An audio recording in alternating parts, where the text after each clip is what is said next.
That you could actually get on the tracks and literally walk. Yeah, they got to see what all of shame.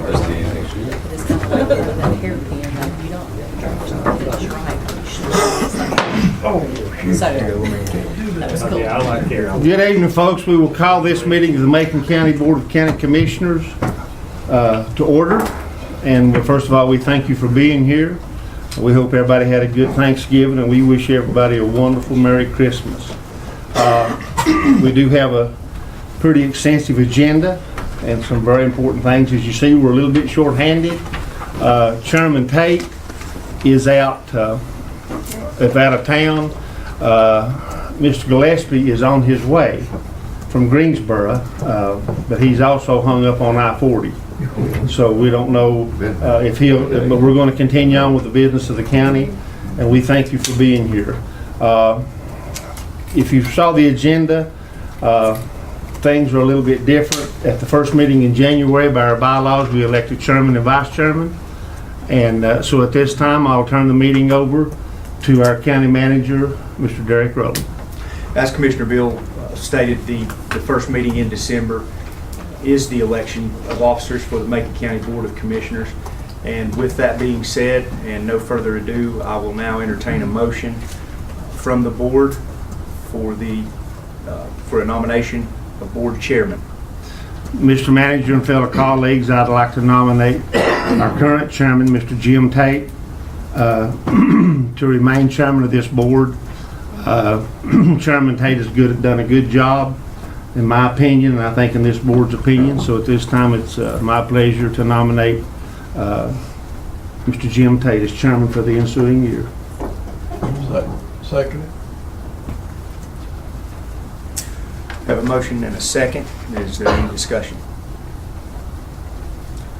With none, we'll now entertain a vote. All those in favor? Aye. All those opposed. Okay, let the record reflect, Mike, 3-0. As there is no chairman with us tonight, I'll entertain a motion for vice chairman in the coming year. I'd like to make a motion, Ronnie Bill, to resume that chair as vice chairman. Second. Have a motion and a second. No further. Is there any discussion? With none, we'll entertain a vote on that motion. All in favor signify by saying aye. Aye. Let the record reflect 3-0. Mr. Bill, congratulations. Thank you. Thank you all for that resounding vote of confidence. But it is a pleasure to serve as any officer or as a commissioner. Just because you're chairman or vice chairman, those of you in the room, Mr. Gregory and several others, know that you're here to do the work of the people. It don't matter what position you hold. So, but we appreciate it very much. So with that, we will move on with the agenda as outlined. Do we have any announcements? Mr. Becker? None. Mr. Rowland? No, sir. Would you like to announce about anything about what you might or might not do at a gas station? Would you like to get into that now? If you drive a diesel, don't put gas in it. With shield. Oh. And we have no announcements, just a little bit up to speed stuff, just real quickly. I did go to Washington, D.C. last week. We did meet with our delegates, our legislation delegation. Senators Burr, Tillis, and Congressman Meadows. We heard a lot of things. We did get to go, and I did speak at the White House. I probably won't invite me back, but that's all right. But a lot of things were said. We talked about broadband. Chester, we've been down this road. We had 4 people there from the administration talking about the communications and the broadband. This was just some of the things that was said. It was said that, and somebody here will have to tell me his name, the guy with the electric cars, Tesla? What? Tesla. Yeah, he will have as many as 90 satellites in orbit in 8 years to provide broadband for all rural areas. And my comment was, well, while they're doing that, could they run us just about 1,000 miles of fiber if we can have a little bit in Macon County? So if you believe that, that's great.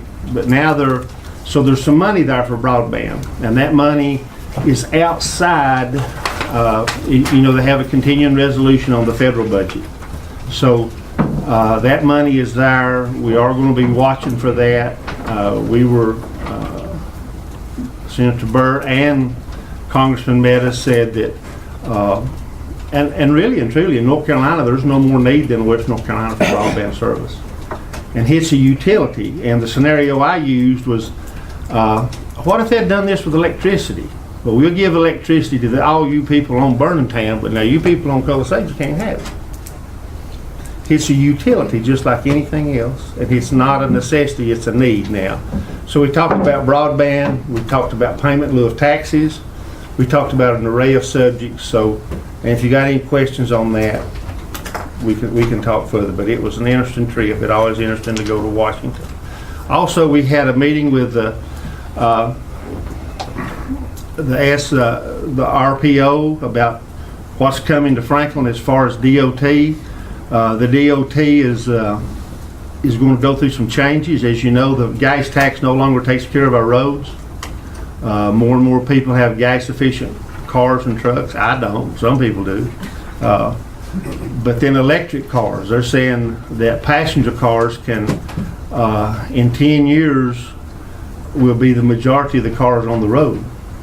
That was what was said in Washington. I don't, you can take that for what it's worth. But here is the money that we have, and I'm going to run through these projects just real quickly, board, so you'll know what has been that we have voted on as far as the point system with the DOT. The Macon County Airport extend the runway.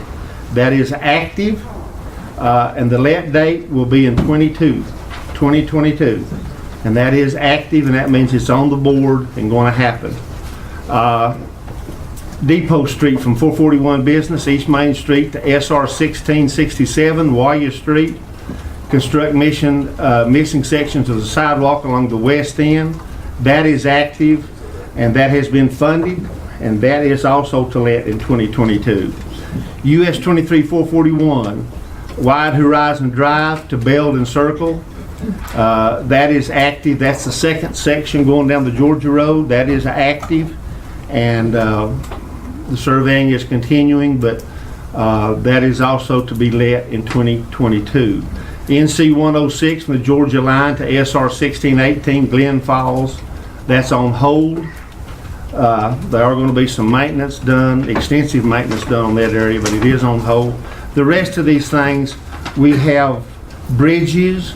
The federal government released quite a bit of funds for bridges, and I think we have, and they go all the way from 2026 to 2020, and I think there's a total of 42 bridges to be replaced in Macon County. And as you know, they're on some of our secondary roads. I know Paul crosses 3 or 4 bridges every day that desperately need replaced, and they're on the list. Also, in Macon County, this is what's going on now. 23441 from Wide Horizon Drive, the Belden Circle Bridge, which is complete, crossing Cartwee Creek. If you know, there's going to be a median down through that's the most accident-prone area we have. It's 23% complete, so expect that to continue on. US 441 Business Warrior Street, that's 43% complete. And the last one is 106, and that's just now started at 4%. So that's a little and if the media would like this, you're welcome to it, to see what's happening in Macon County as far as DOT is concerned. Okay, any other announcements? If you would, please stand we'll have a moment of silence, and I'd like to ask our sheriff, Mr. Robert Holland, to please come and lead us in the Pledge of Allegiance. So please take a moment of silence.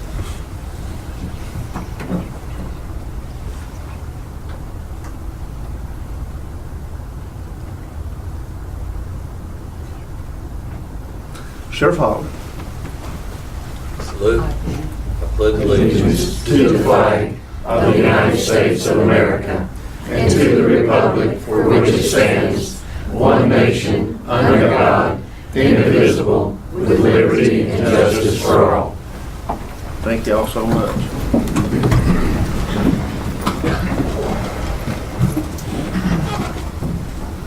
Mr. Counsel, we have no public hearings scheduled. All right, so we'll move on to the public comment period. We have 4 speakers. We'd like to welcome Ms. Diane Keener. Ms. Diane, you'll come.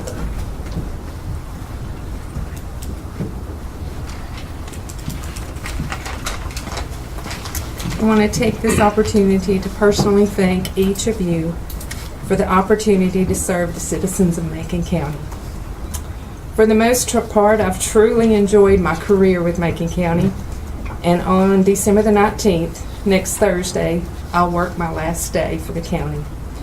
I would have loved to have given more, but circumstances in life certainly change.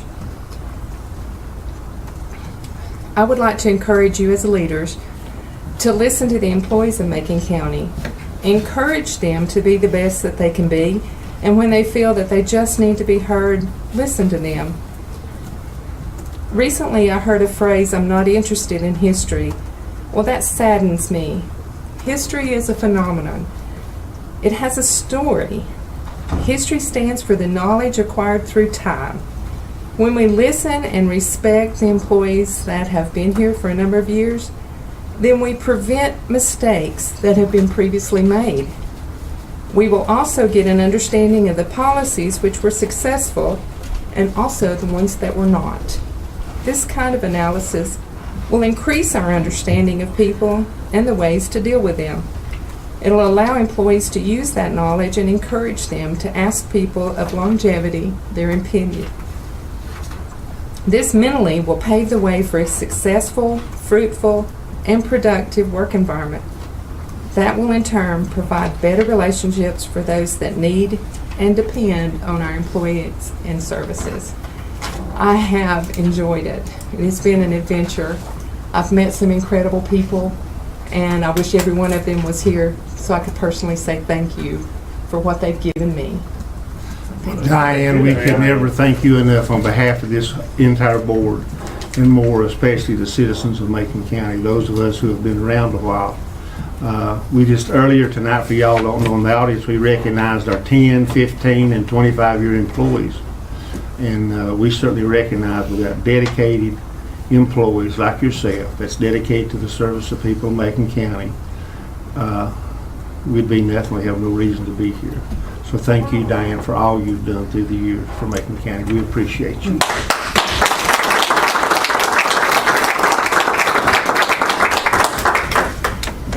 Okay, Mr. Jim with the Toy Museum. Jim Gary. Which one? Yeah. I was at the Toy Museum on Saturday. Yes, I you were. certainly was. And played with some of them. Yeah. It's like all the rest of the children, correct? That's right.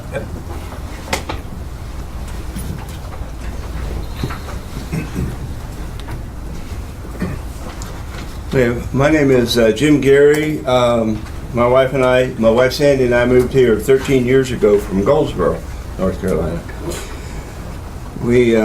I'm retired from the Air Force, and she was also a veteran and retired from civil service at Seymour Johnson. The Toy Museum, some of you may not know about the Toy Museum, but we're located out at Cowie School in one of the rooms out there, which is about 600 square feet. And Sandy and I have been collecting since about 1950. I still have my first model that I ever built, and other models behind that, and a train that I got for my first Christmas in 1939. We have approximately 2,000 toys on display at the museum. And our collection is worth probably $100,000 or $150,000 in all the toys we have. And we have toys coming in all the time. We have people come out there on Saturday want to donate toys to us. We have a gentleman coming up back from Florida in May, who wants to bring us his whole train collection. to us. And we need a place to put it. 3 years ago, we opened up in Cowie School, and we enjoy being at Cowie School, but we have way outgrown the facility that we're in. And when we first started, we made 2 trips to South Carolina to pick up dolls that a lady had been collecting for years and years, and was a dealer, and gave us all her dolls. 2 trips with the truck and trailer. A fellow in Kansas gave us 48 Cadillac toys, and he has a 90-piece military Studebaker toys that we're trying to get, which would be a real nice collection. Gentleman came in last February and brought us in 4 large tubs of big Tonka-sized trucks and trains. We've had some of them out, some of them are in storage. We have a children's play area back there in the back. When you're back there playing in the toys of the train, playing with Thomas the Train. I did. And we have the children's play area. The children love it. They're not on their fingers playing with their electronics junk. Okay? We also are on about 15 Facebook pages talking with different people who collect toys. We haven't gotten on the dolls or the trains yet, because that'd be too much. We have people who don't know what to do with their toys. I'm working on trying to get those toys to come to us. Just like our collection, we plan on, if we can get a facility to put them in, our collection to Macon County. This will give Macon County 6 museums, counting the taxidermy museum out there and Scottish Tartans and so forth. It'll give us 6 museums. Another tourist attraction. We have a lot of people who contact us through social media, TripAdvisor, and so forth to come and see us. We're open 3 days a week, Thursday, Friday, and Saturday. When we're not open, we're open. You call us, we'll come out for you. Anybody that's passing through, family coming in, we'll open up for them.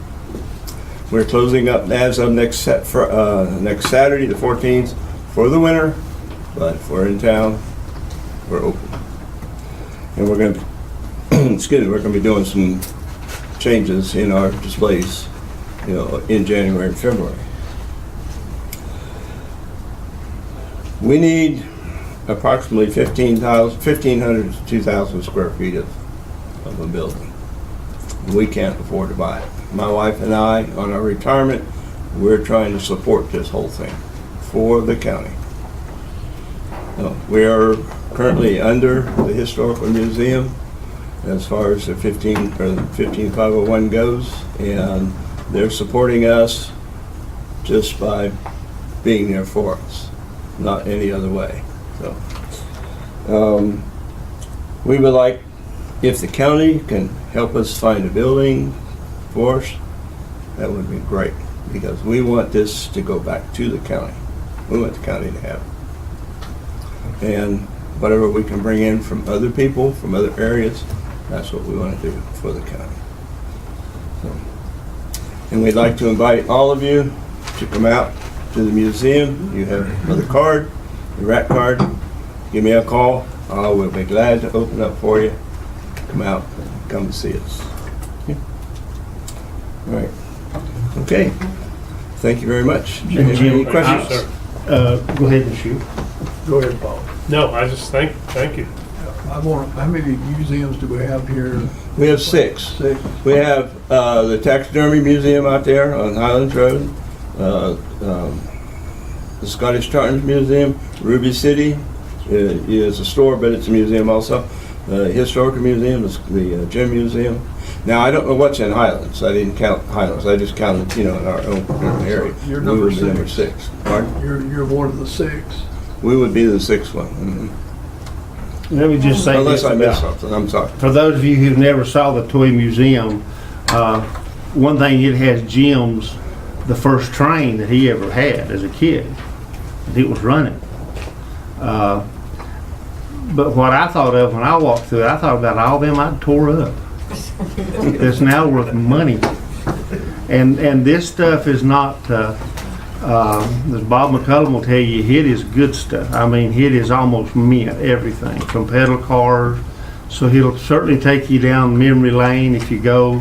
These folks have dedicated and they've worked tirelessly at this. And as you know, Jim, we are in the middle of a space needs study for a lot of different things. And I think most of us think that this is something certainly worthy of.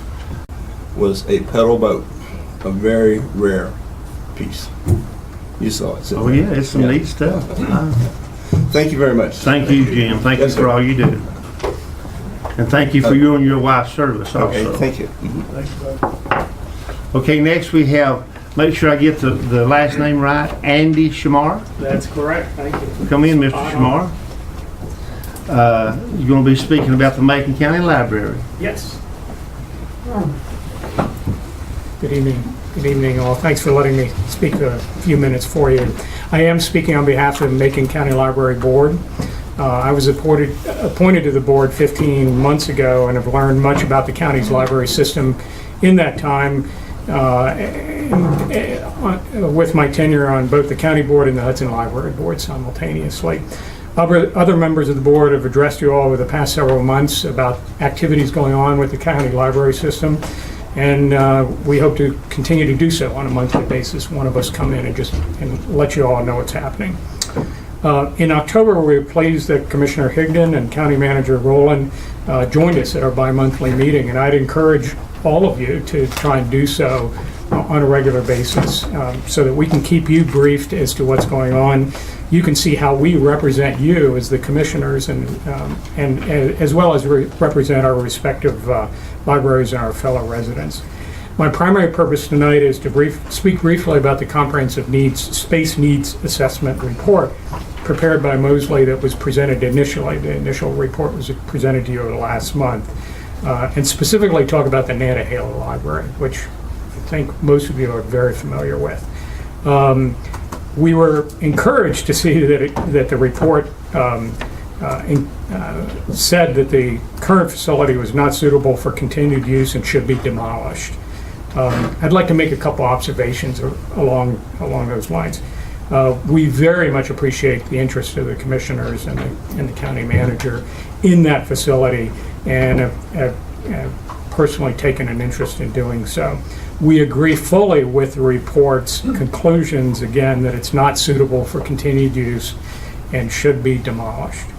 Although it's listed as a Tier 3 facility in the Mosley report, we do hope that its dire condition really encourages you or allows you to consider a higher priority for this facility and its replacement in the future. It calls the library, we noted, we had our bi-monthly meeting last week, and we saw that the report calls for it to be a library and community center. And our belief is that the majority of the sentiment in the community and with the library, that this be a library, and like the Hudson Library and the Macon County Library, that it include community space for meetings and any needs of the community. But first and foremost, it'd be a library, and that those other needs are met through the space that's permitted. As shared with Commissioner Higdon and County Manager Rowland in October, we don't believe, though, that a member of the Nantahala or Macon County Library staffs, nor our Nantahala representative, your Nantahala representative on the board, Ed Trask, were contacted or interviewed by the consultants regarding the real needs of the community and the needs for that library.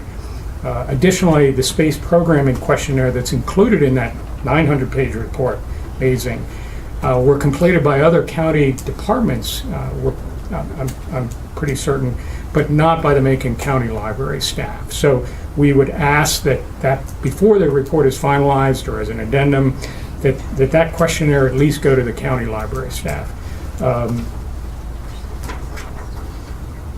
May actually turn out that the 10,000 square feet that the report calls for isn't needed for the purposes of the Nantahala community. So it might actually save some money in getting and collecting the data now. So I strongly encourage you to have the experts of the library system be consulted concerning the much-needed facility, so that you move forward with having it prioritized and funded, so that, along with all the other county improvements, so that it meets this community's needs long into the future, and you have the data necessary for it. Since I'm only going to be talking to you all occasionally, maybe once every 6 months or so, I'd be remiss if I didn't bring up one additional topic, and that's the turnover in our library staff and across the county. As one example that I'm very familiar with, in the nearly 2 years that I've been associated with the Hudson Library, we've had at least 3 full-time administrative and library assistants leave for non-retirement reasons, and about 5 part-time employees depart as well. I know the Macon County Library has had to reduce its hours in the past because of funding and their desire not to cut staff, but to reduce the hours as a result of that. Our entry-level employees start at $10 an hour, the base employee. More technically competent start at $11 an hour. So we're paying them about $21,000 a year if they're working a little bit over 2,000 hours a year. And so recruiting and retaining, most importantly retaining these people, is extraordinarily difficult. And that's why we see the turnover that I've seen at the Hudson Library.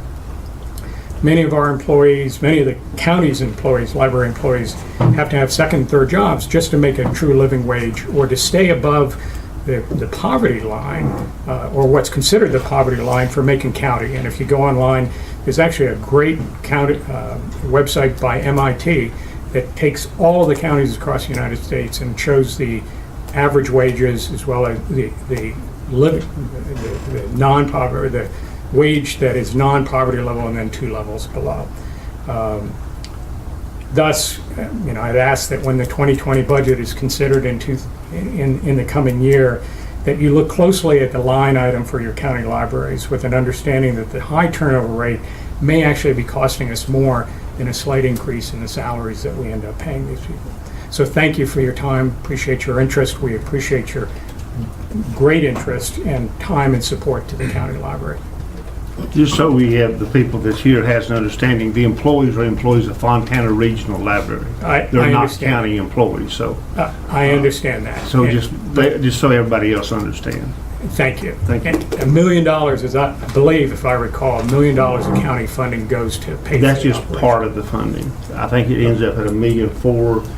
Yeah, when you count the services that It's about $1.4 million. infrastructure that we also support. So that is, as Commissioner Bill was alluding to, when you look at the other counties that are part of the Fontana Regional Library System, Macon County has previously and continues to contribute a greater percentage of our annual operating budget to the Fontana Regional Library System than any other county, being Jackson and Swain, in that system. Jackson only has two libraries. We have 3, so that's one difference. So I don't know the apples to apples or apples to oranges. But we also comparison, recognize the need for our libraries. We certainly recognize Nina Haley's needs. And Yes. space, we've looked at, I was chairman, I was liaison for years. Finding a place to put it is we always thought that where it is now would be the ideal place if there's some property there. And we've looked, and Mr. Higdon has been very involved in that. So we'll continue with that. That's on the radar. That's an important Yes, sir. thing. That's Thank an you very isolated much for your community, support. and we understand that. Great. Thank you very much. Thank you. Good evening. Next, we have Jane Morgan speaking on the library also. No, Jane. I'm sorry. Jane is speaking of the Gem and Mineral Society. Yes, I'm Jane Morgan. I'm president of Gem Mineral Society.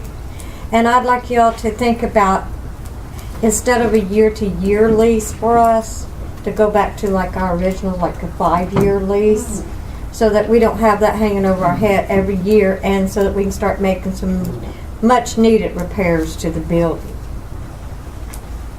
Tonight, I know it's on our agenda Yes. to renew your lease, and I think it is a 1-year.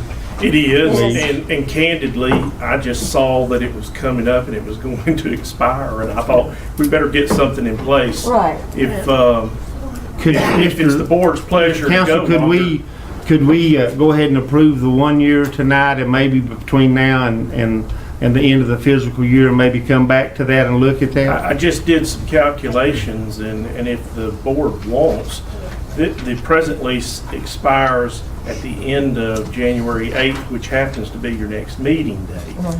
And if the board is interested, we can put this matter off until January 8th, and I can do the requisite publication that would be required for a longer lease. Mr. Shields, do you see? I'm ready to do it tonight, but it has to have. You can't do it Can't do it longer tonight. It's not gonna work. without the requisite publication. Well, the Gem and Mineral Society, which have a pretty good relationship with these folks, they're diligent, they're persistent, and they work hard. And when they say they're going to do renovations to the building, which they've already done lots of improvements to the building already, Hold on we can just a certainly minute. understand why you'd need it. Hold on just a minute, I may have misspoken.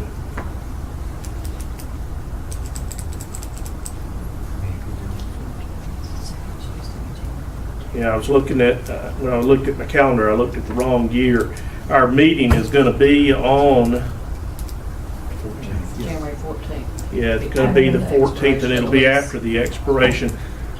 What I would recommend to the board is to go ahead and approve this lease. We can go ahead and put on for whatever term that you want to for our next meeting.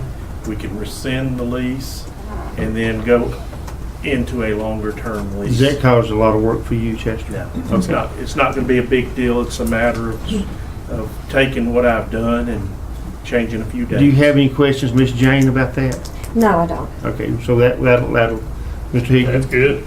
We So we'll certainly need- thank you for all that y'all do, and Mr. Jones and the county manager will see to it that that's done. At the appropriate time, I'll Yes. need for you to approve the resolution and lease that we All right, have in the thank you. package. Thank you, Miss Jane.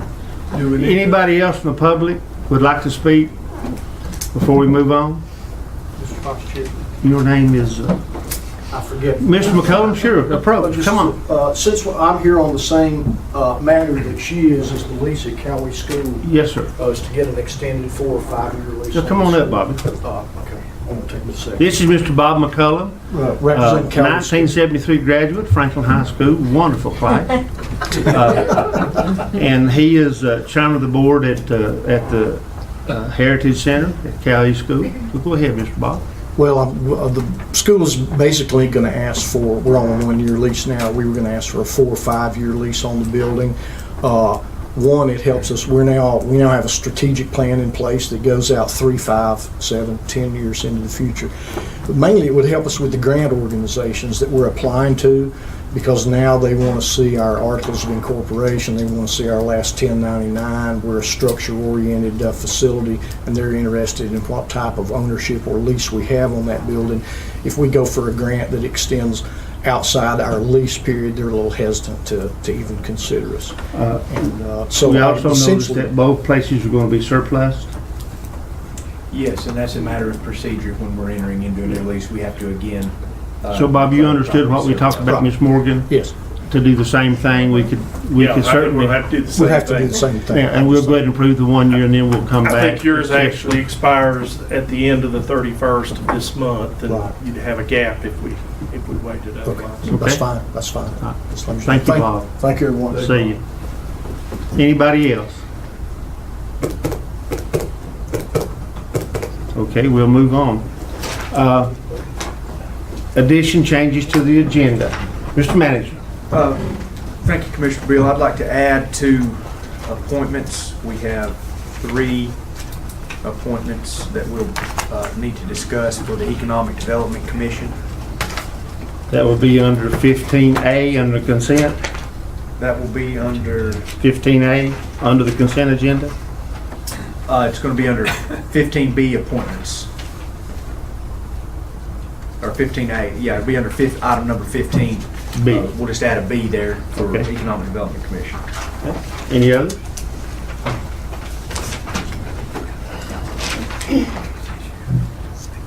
No, sir. Mr. Shields. Yes, sir. I do have one under reports and presentations. We will do and I did ask our audit presenters if it was okay with them, because we know they gotta travel tonight, but we have a special recognition that we would like to do under 11, just put 11A1. 11A1, that's a special recognition we'd like to do before we have our audit presentation. Mr. Higdon? Done. Any other changes? If not, we entertain a motion to approve the agenda with the changes as noted. So moved. Second. Motion been made and second. We approve the agenda with the changes as noted. Any further discussion? All in favor say aye. Aye. Any opposed? Agenda's approved. Now we will move on to reports and presentations, and every once in a while we had, tonight like I said, we had 10, 15, 25-year employees that we recognize, and tonight we do have a special recognition. This gentleman not only has served on this board of county commissioners, but probably just as more importantly at the Macon County Airport Authority. And most of us realize had it not been for this gentleman, we would not have one of the nicer airports anywhere in a county of our size, anywhere in North Carolina, not just Macon County. And so tonight we're going to take special time to recognize Mr. Miles Gregory, who has been on this airport authority since the inception of the authority. And we think that was 22 years ago, we think. It's been a day or two, Mr. Gregory. So to go down the list of, I've got some things I do want to read concerning just exactly what, have you got that, Brett? I had a little, you gave it to me. Oh no. Hold on just a second. Because it's certainly worth noting Mr. Gregory's accomplishments. And I don't have it there. Hey, they talk, Did you got it? You got it.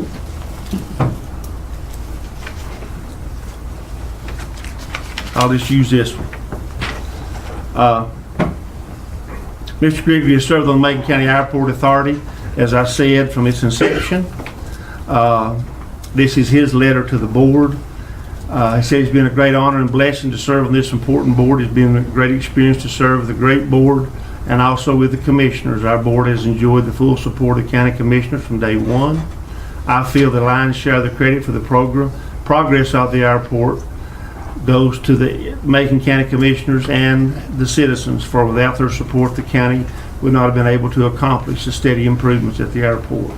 We're very proud of our airport and what it means to Macon County. The future is bright for the growth of the airport and Macon County. I feel honored and blessed to have this opportunity to serve and will continue to support all efforts to make it even better. I'm thankful for the privilege to have served with the present board members, and I know where their hearts are.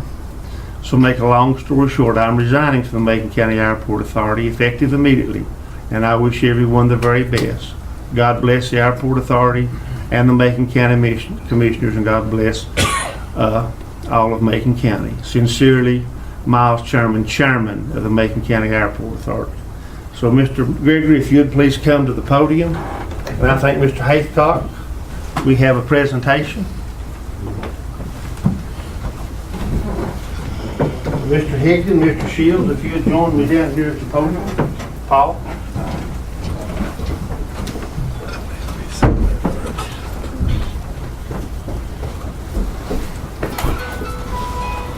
Mr. Horton's on the board, isn't he? Jack, come on up. Jack Horton's a member of the newly elected town councilman and also a member of the Airport Authority. Well, Miles, this gives me great pleasure. We hate to see you leave the Airport Authority because a lot of us know without your personal involvement, a lot of things would not have happened there. Pete, who's been there many years, can certainly testify to that. And Jack, who served as county manager here during a large period of that time, will certainly testify to that. And I'll testify not only as a member of the Airport Authority, but has always been a great friend to me and to this county. So Miles, it seems a painting, even though it is a pretty painting. I don't know if you've ever fished that or not, but that's Palisade Falls right there. That's where you think. You know exactly where that is. So this is in recognition of Miles Gregory for his extraordinary leadership and dedication as chairman of the Macon County Airport Authority. In no words, for y'all who don't know the struggles that the airport has been through on different items, Miles was always a steady hand and made lifelong friends in the state. And that's what you heard me read earlier about the airport runway extension. And that comes directly from Mr. Miles Gregory involvement. So on behalf of the county, and more especially all the citizens now and the future Miles that use that airport, we can rest assured we'll know where it comes from. So from all of us, congratulations to you.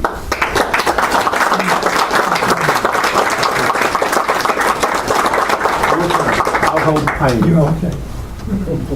Thank you, Mr. Chairman. We appreciate having the privilege of serving 20 years thereabouts. And it's been a great honor.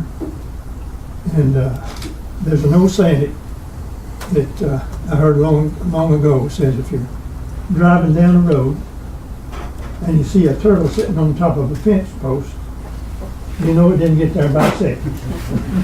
So it's been a great honor to serve with the board that I've got, or had. And we worked good together. It was just a great bunch of guys. And we didn't know what no meant. We didn't understand that term. So we kept pushing, kept working, and sometimes it wasn't easy. But we just hold our back and kept digging. So we did accomplish a lot with the help of the county commissioners. And one thing that I think that I will agree with me, and I don't have to worry about any pushback from our board. The county commissioners was with us from day one, and we appreciate the county commissioners' support. And we couldn't have done what we got done without the commitment of 10% of all the grants that we got. And I don't know how many millions of dollars that we was able to get through grants from FAA. But the FAA fell in love with our airport. And for a long time, we was on the easy street, and the county commissioner went right along with us. And we was able to accomplish a heck of a lot down there. And I think we've got as nice airport for the size of the county, that, like you said earlier, that you'll find in the southeast. And so and Pete can attest to that. He travels a lot and meets a lot of people from different airports, and they compliment our airport to Pete. So we're thankful, and thank the commissioners for their full support. Every time we come to y'all for money, it was there. Without that support, we couldn't make it. So the lion's share, I'll say it again, the lion's share of the credit goes to the county commissioners, because without them, we couldn't have done anything. So thank you so much. It's been a great honor for me to serve as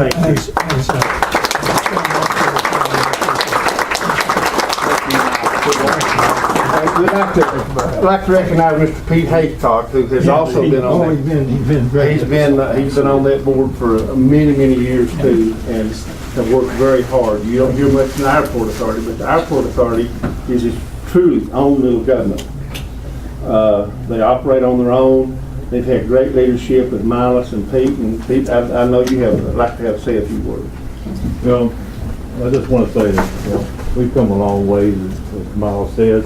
Without his support, we had previous people on the board that was, we miss Harold Corbin.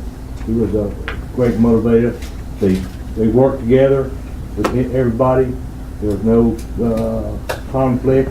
We were all focused on one direction, and that's what made it happen.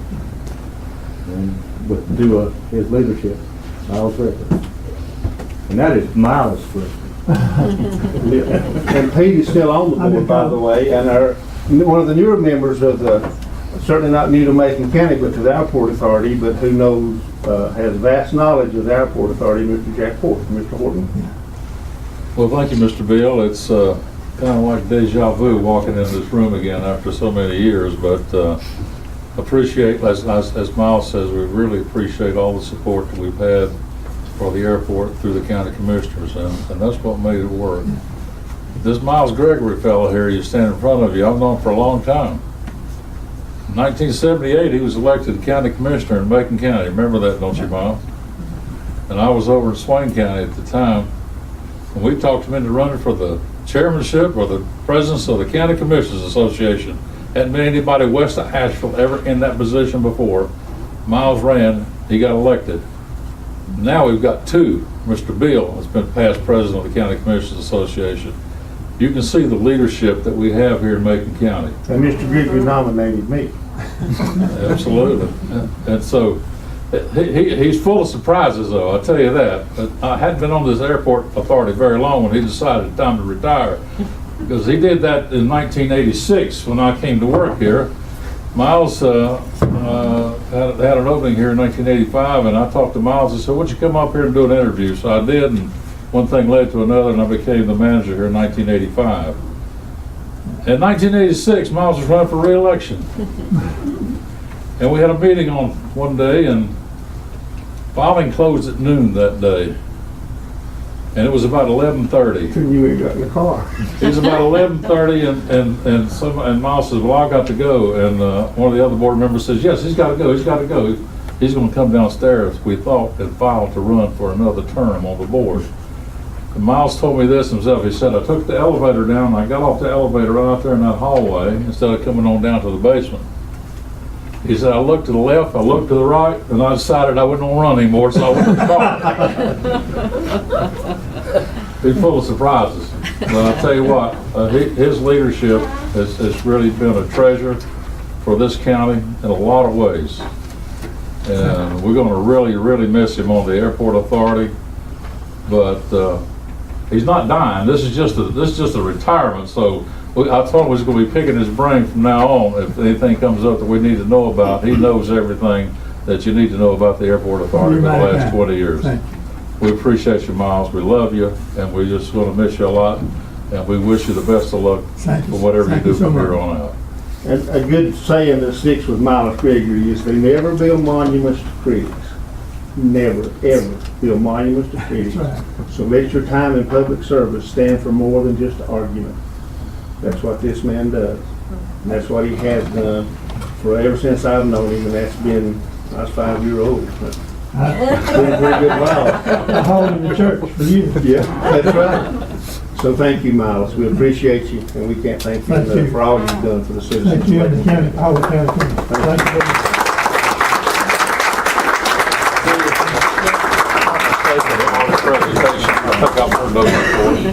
You looking good. You take care of yourself. Working like a dog. Thank you. You didn't get a job.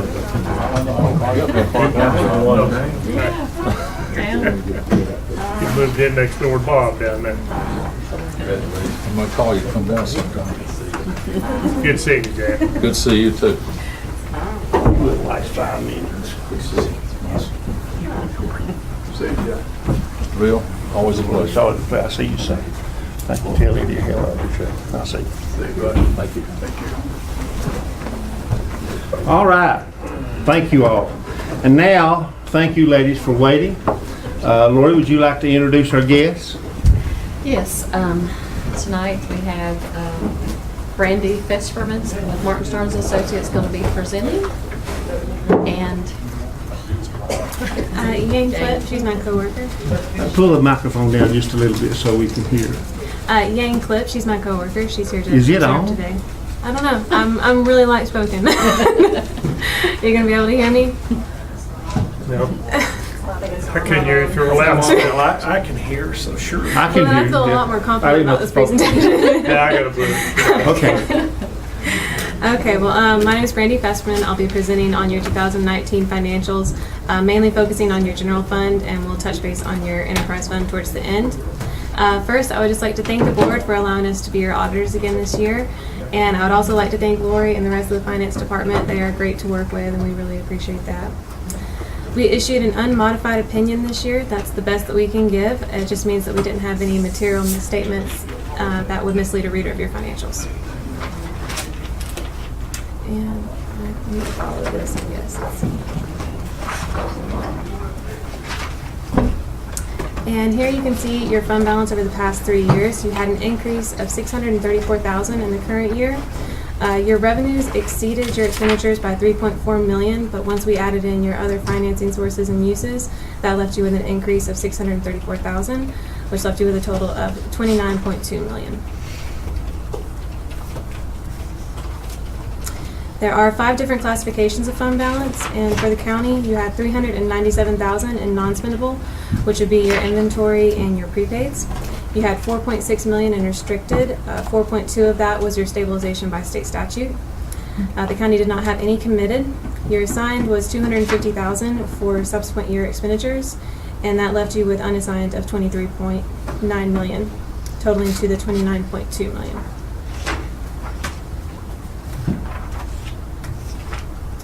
We also calculate your available fund balance. We do this by taking your total fund balance, we subtract out your non-spendable and your stabilization by state statute. And you can see that calculation here.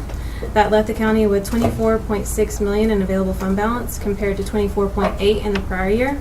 That's a decrease of about $206,000, and it's mainly due to an increase in your stabilization by state statute. Say that one more time. It's mainly due to what? An increase in your stabilization by state statute. Gotcha. In the current year. In other words, it was an unfunded mandate. Right. Your available fund balance as a percent of expenditures and transfers out went from 51.66% to 48.83%. 8% is approximately a month's worth of expenses in the LGC's recommended fund balance percent to be retained by local governments. So for 2019, the county had about 6.1 months worth of fund balance compared to 6.5 in the prior year.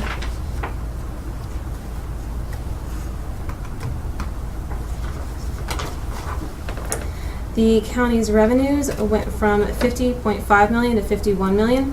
That's an increase of about 1% or $530,000. And your expenditures went from $45.1 million to $47.6. It's an increase of about 5% or $2.5 million. And I'll go into the details of that in the next few slides. So here's a pie chart of your revenues. You can see the majority of your revenues are coming from your ad valorem taxes, making up 56%, followed by your restricted intergovernmental at 17%, and your local option sales tax at 16%. These top 3 make up 89% of your total revenues.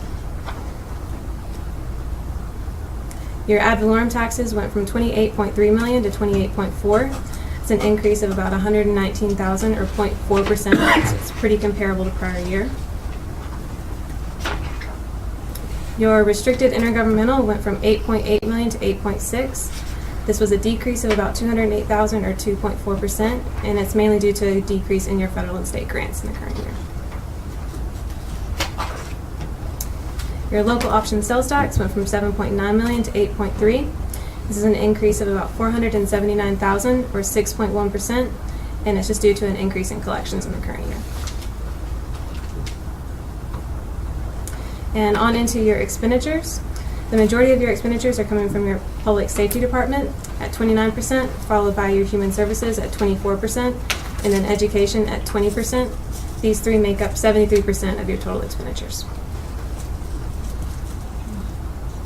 Your public safety went from $13.4 million to $13.6. This was an increase of about $182,000 or 1.3%, and it's due to an increase in salaries and benefits in your jail enforcement center and your fire task force.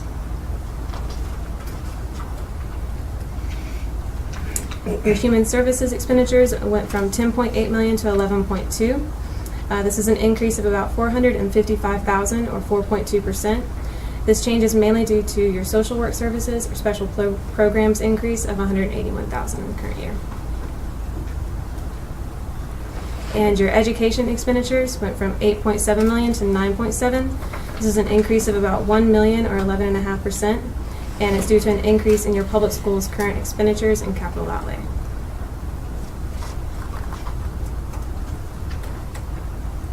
And then lastly, I just want to say a little bit about your solid waste.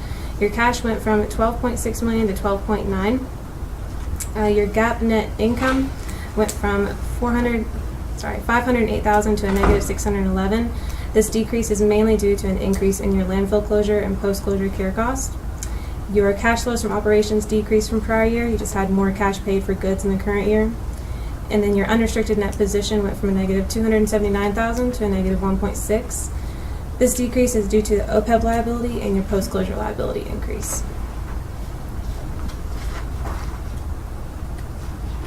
And that is all I have. I would like to recommend everybody looking at the management discussion and analysis portion of your report. It's just a good summary of what happened during the year, and it'll give you a little bit about 2020's budget, so it's a good reference. Does anybody have any questions for me? Any questions about the audit board? Lori, comment? Just had another good year. Yeah. Well, we appreciate Martin and Starnes over the years, but we certainly appreciate our financial staff led by Lori. They're great. They really are. And I know you can't talk about other counties. Well, maybe you can. Just one time. Nobody listens. Put me on the spot. But, of course, we think we have one of the finest financial staffs in any county. And I know you look at a lot of counties, but according to the County Commissioner Association, we have a very strong financial position.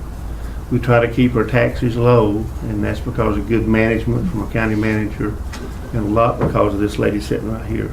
And so any comments you'd like to make on that and brag on us, we'd listen. I can't brag too much, but I will say that there are some clients that we just do not look forward to going to, but we do not mind at all coming 2 hours up to Macon to work with Lori. Everyone is great and really helpful, and I know our whole audit process, it's long and it's tedious, and everyone provides us with everything that we need timely and makes it a lot easier on us. And we've said this before, the audit world has changed. Even since you've been there, the audit world has changed. It has. And now it's so important. And so we appreciate Martin Starnes. We appreciate you ladies coming all the way from Hickory to talk to us. Any other questions? If not, these ladies need to get on the road. So we appreciate, we will be reading over and if we have any questions, we'll go through Lori. All right. I'll be Okay? happy to help. Thank you so much. Thank you I hope so everybody much. has a good Christmas. Merry Christmas. Send money. Thank you.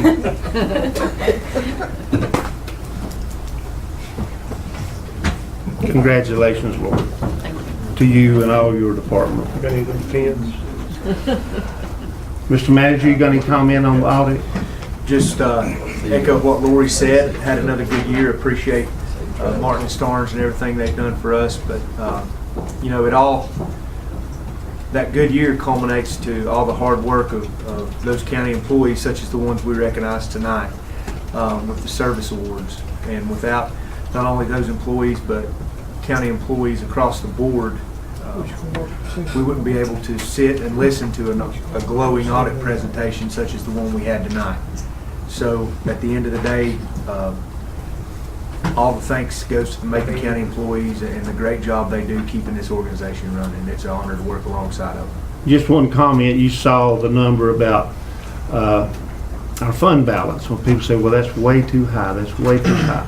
We've always operated, since I've been on this board, under the assumption that you hear the lady say it takes 8%. You have to have 8% every month to pay the bills. And this board has always operated on a minimum of 25%. That was passed by a previous board as a recommendation. We've kept that recommendation. And to see our fund balance grow, that didn't happen overnight. That didn't happen over 1 year, 2 years, but that's our seed corn.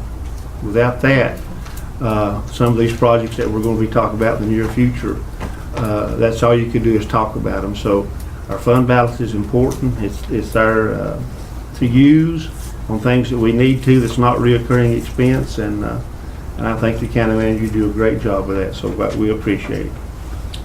Any other questions? We'll move on. Under old business, amendment to contract for medical services at the Macon County Detention Center. Mr. Manager, Yes, Mr. sir. Attorney. And Chester has some comments as well, and the sheriff's here. He can certainly chime in. But we, for some time now, the sheriff and his staff over at the detention center have been continually trying to improve upon the medical services in which we're providing to the inmates, while simultaneously reducing the medical responsibilities on his detention center staff. The agreement that the amendment to this medical services contract before you tonight will take giant steps toward accomplishing each of those things I just mentioned by adding the services of a registered nurse to our current medical contract that we have with Dr. Creel. This, finance-wise, the change will take that contract amount and adding these services of an RN from $5,000 a month to $8,033 a month, thereabouts, and some change. And this new agreement is set to take effect December 1st. And I will just say the money, we will take the money to accommodate this contract increase, can be found within the sheriff's budget, so we can accomplish that internally. And going back to what I was going to say, this medical arrangement we have right now, we have previously in budget years looked at outside companies and the possibility of contracting with these large-scale providers that come in. In our assessment of those, and again, this has been multiple budget years in which we have looked at these different companies, we have never, first of all, we have never saw a proposal that was less than $260,000 from one of these companies.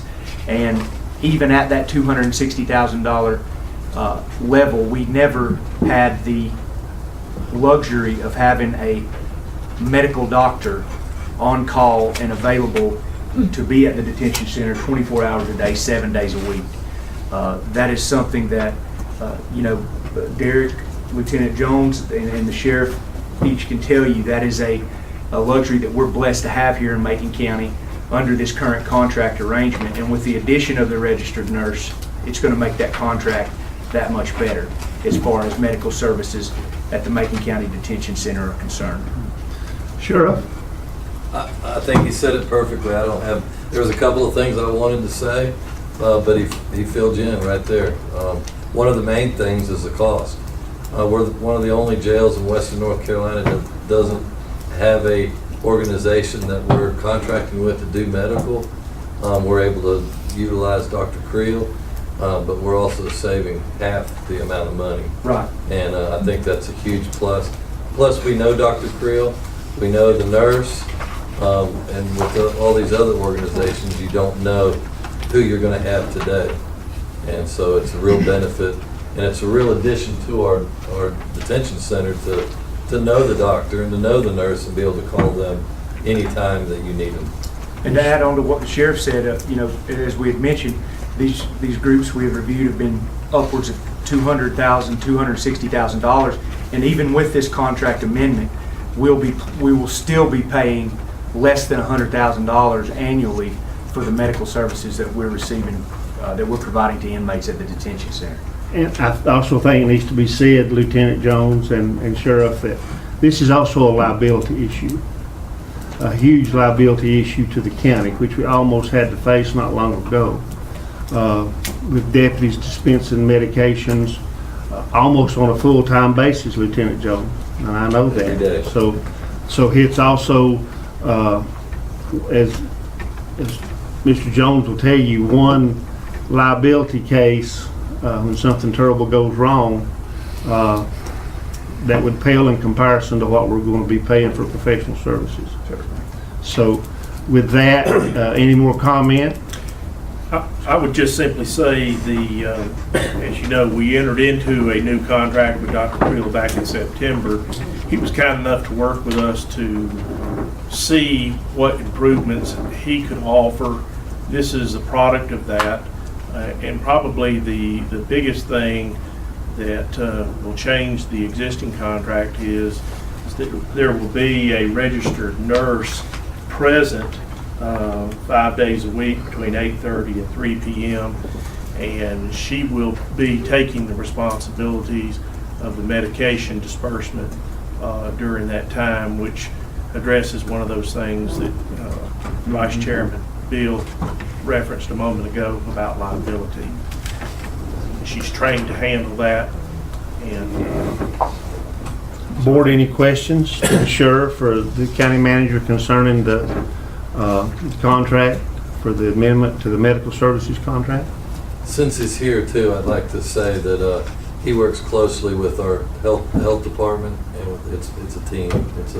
It's a great group effort, and we appreciate the fact that our health department will openly work closely with our doctor and our inmates' needs, which are required. Thank you, Carmen. We have to fulfill Thank your those staff. inmates' needs. Thank you. Thank you. Any other comments? If not, we'll entertain a motion to approve the certificate for the First Amendment, the amendments to the medical services contract as presented by the county manager and county attorney. So moved. Second. Motion been made and seconded that we accept the amendments to the medical services contract as presented. Any further discussion? If not, all in favor say aye. Aye. Any opposed? Passes unanimously. Thank you. So, thank you, Sheriff, and thank you, Chester, for the work on this. And thank you, Lieutenant Jones, that has to do it every day. Okay, moving on, we have an amendment to the Memorandum of Transportation Agreement. If you remember, Board, this was voted on back in September. The contracts have been reworked. We've already voted to approve that, so Mr. Manager, you can take it from there. Yes, and I will let Chester jump in when necessary, and the sheriff can feel free to speak to this as well. Basically, as you'll recall, and Commissioner Beal alluded to, we have previously approved this agreement as was required by legislation from the state, which basically lays out the process we adhere to when transporting patients that have been involuntarily committed.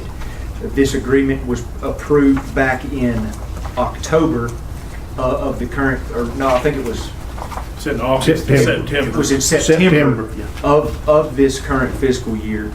And since that approval, there has been some changes and the desire to make some changes to the way that we had agreed in this original agreement with each of the towns that we would handle and had been handling the transportation of involuntary commitments.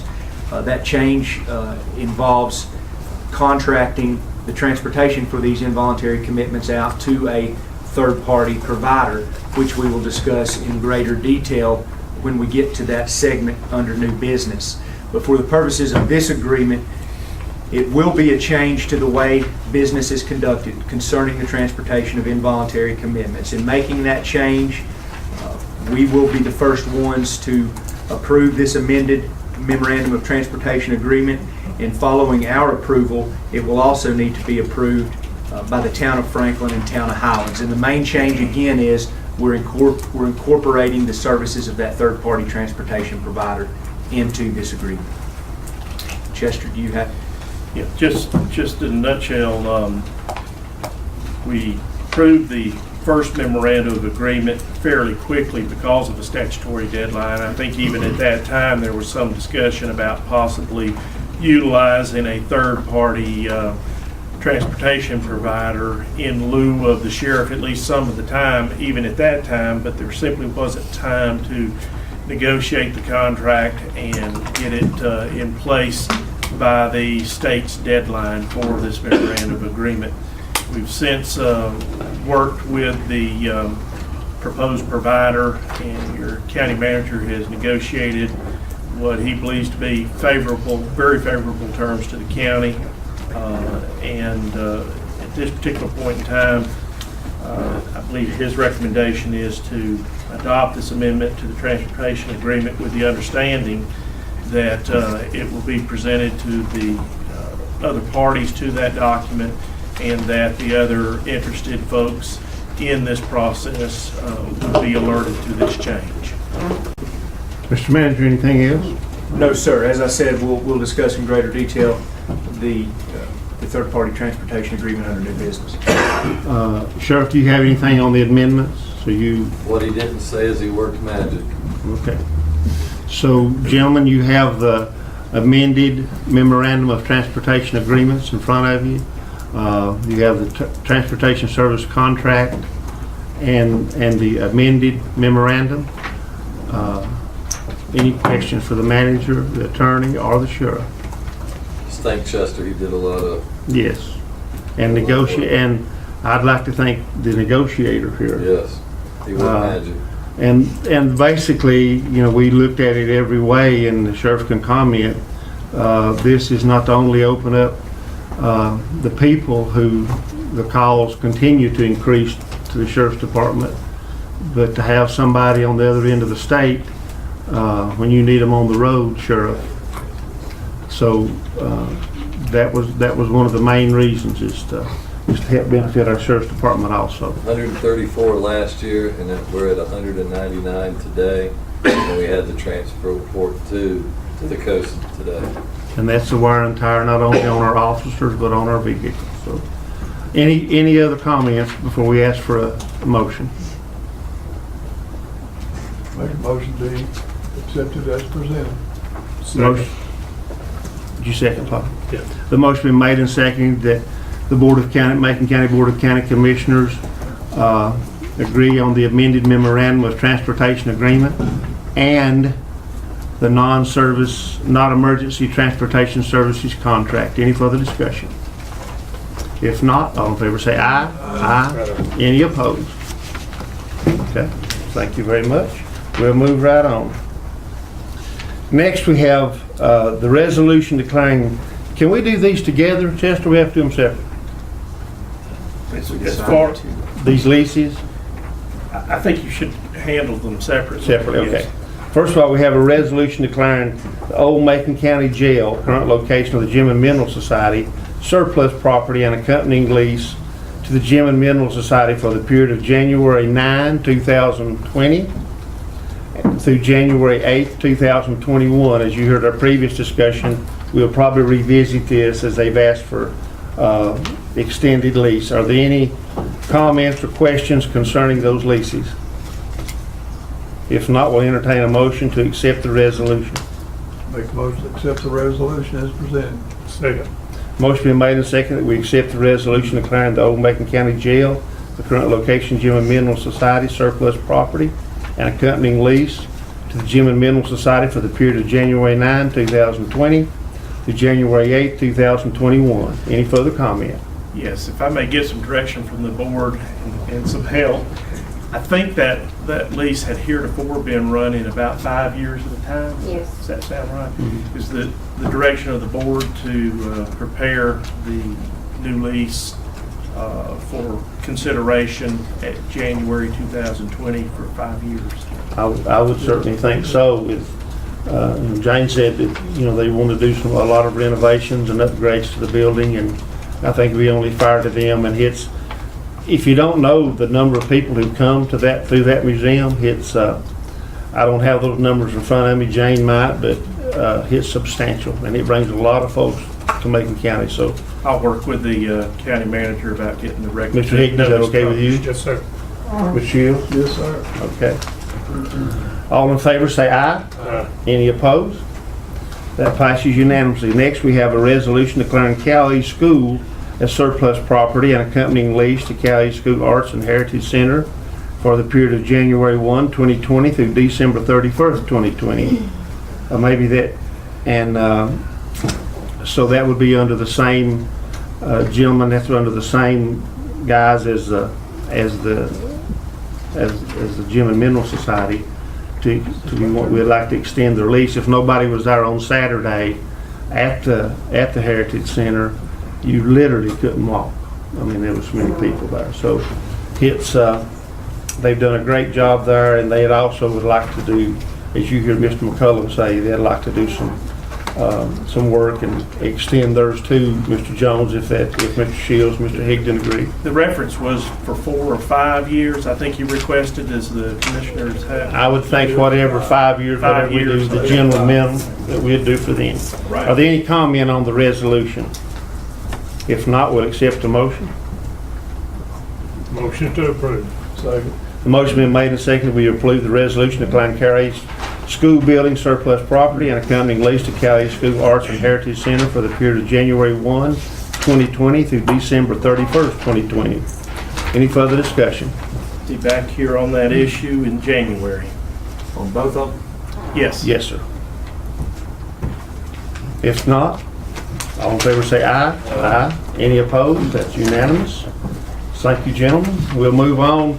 We now have two special guests with us. We have Mr. Billy Jones, who is president of VVA chapter, Vietnam Veterans of America, chapter 994. Mr. Rick Norton would like to make a request of the board. Gentlemen.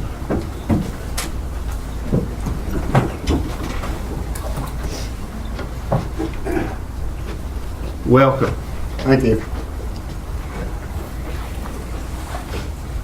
Talk to him, man. You're the boss. What we're here to ask is the board to consider that we get a POW flag at the Macon County Courthouse under the American flag. We feel that as many veterans as we have in Macon County, that they deserve some kind of recognition. And I think Rick's got a list of some figures that he would like to read that are pretty amazing as far as POWs and people missing in action. Mr. Norton. Just for example, Vietnam, there's still roughly 1,500 MIAs unaccounted for. We're still finding them and they're still bringing them home, but at a much reduced rate than what previously been happening in the past. So there's still 1,500 Vietnam MIAs still missing in Vietnam today. From the Korean War, there's over 7,800 MIAs missing in action. Would any of you gentlemen care to guess how many from World War II? We'll tell. Over 72,000 MIAs from World War II. Most of those men are never coming home, but at least we feel like that they should be recognized and respected, and we would like county commissioners to approve a motion to fly the POW flag under the American flag on the flagpole in front of the courthouse. And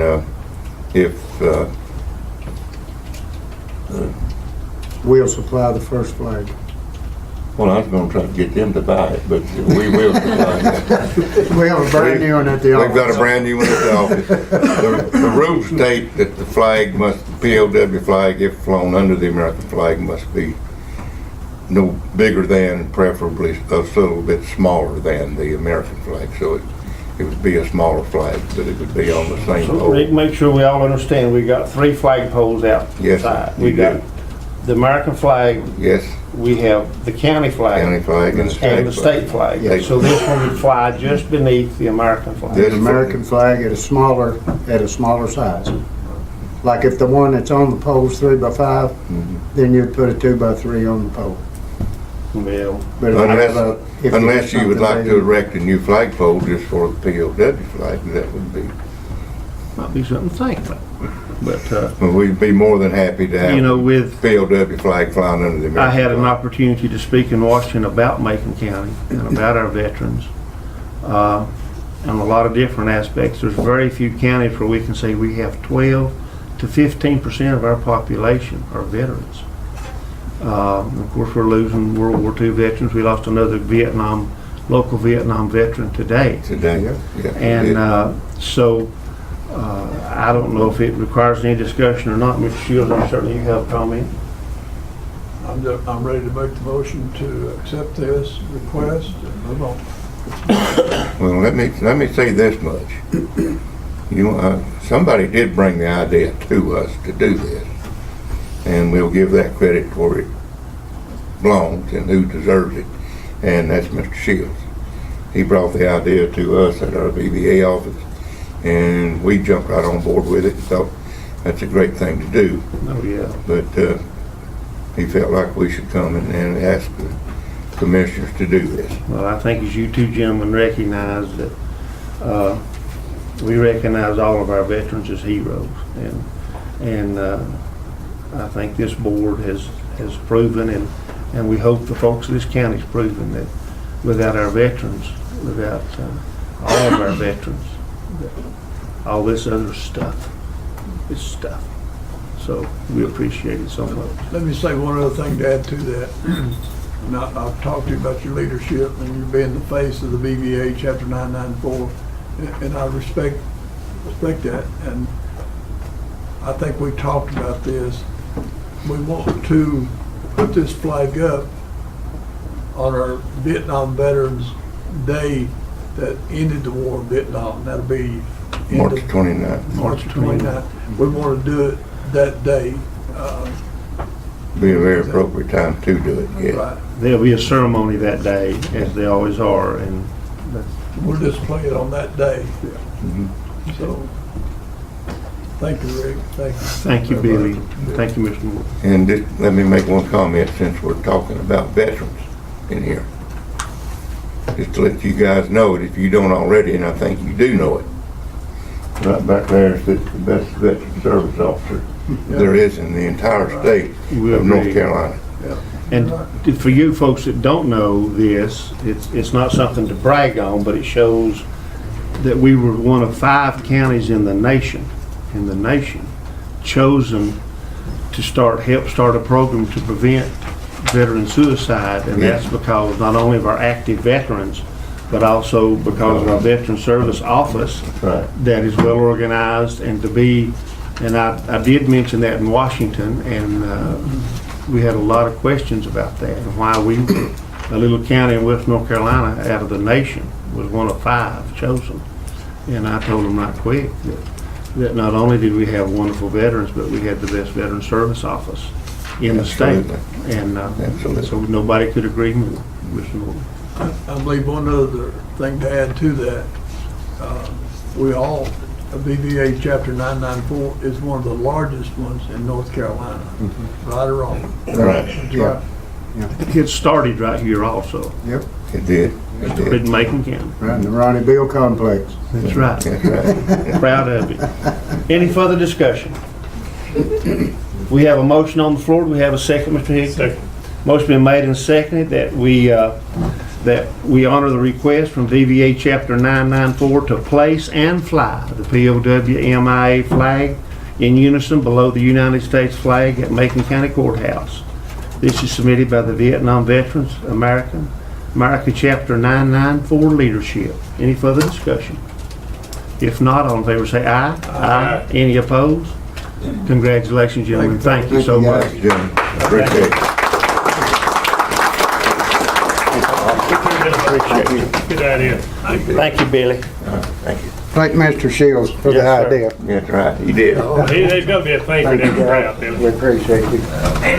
And thank you, I'm sorry. Ms. Lee. Oh, thank y'all. Thank you. I know. Steve, Rick. Okay, we'll move on to D, a consideration of contract with Macon Area Transportation Services for the transportation of involuntary commitment patients. Mr. Manager. Thank you, Commissioner Bill, and certainly the sheriff can chime in as he wishes, and Chester will provide a few comments at the end. As you can tell, Chester's been busy this month. We've brought all kinds of contracts to you, but again, here we have an opportunity in the Sheriff's Department to take care of an issue that, as the Sheriff can tell you, has really, since the time we began discussing, which Chester alluded to, was actually before we approved the original interlocal agreement there regarding transportation services. We have been discussing with Mountain Area Transportation Services the possibility of entering into an agreement for the Sheriff's Department to be able to contract out the transportation of involuntary commitments. This, to date, has been an expenditure expenditure that has been placed on the Sheriff's Department that has been quite significant, not only significant monetarily, but also significant in the way that it has placed demand on his officers, pulled them away from their duties of their shift while they're transporting these involuntary commitment patients. So over the course of the 6 months that we've been in negotiations with this group, the sheriff can attest to the fact he's, as he's mentioned to this board before, he's having difficulty filling some vacancies. So all these issues kind of compounded into where we are tonight discussing this agreement that has been proposed for third-party transportation services. What I can tell you to look for in this agreement, which again has been discussed and negotiated in depth, I feel that number one, there's a 30-day, we can end the contract in 30 days. This will be a trial run. We know that we're capable of performing these services. We're simply just trying to become more efficient and effective with those officers we have, allowing them to take care of their duties as opposed to the transportation services.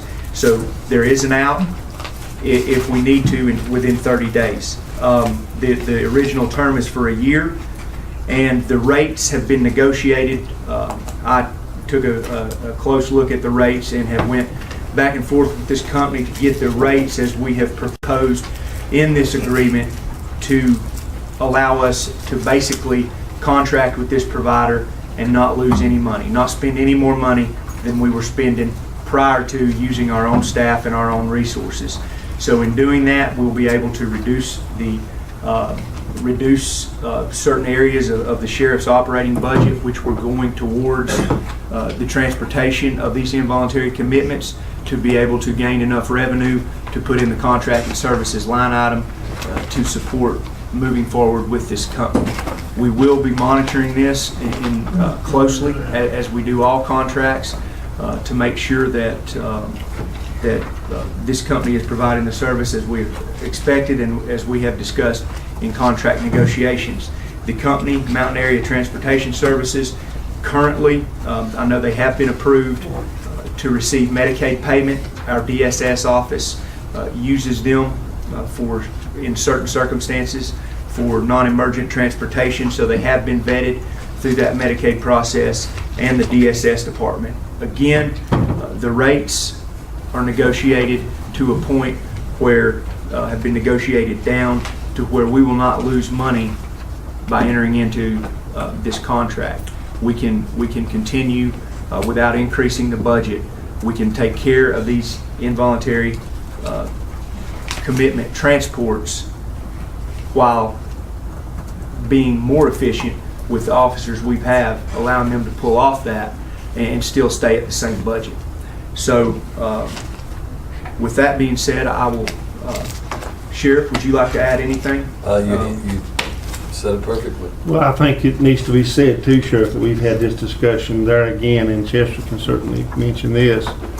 It also comes down, you hear the number of transports that you've already done, that Lieutenant Jones and everybody's been involved in, and I've been involved in, is the liability issue for the county, which is getting, how would you put that? It's getting more susceptible all the time with the transports that we have. So with that, Chester, anything to add? Yeah, just a couple of things.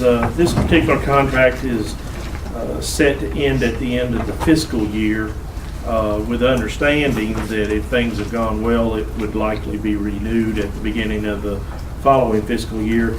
Furthermore, it's made expressly conditioned upon us being able to, in fact, get all of the parties to agree to the amendments to the memoranda of transportation agreement that we dealt with earlier. So can't really begin operating under this until we get... You talk about the towns, correct? Yes.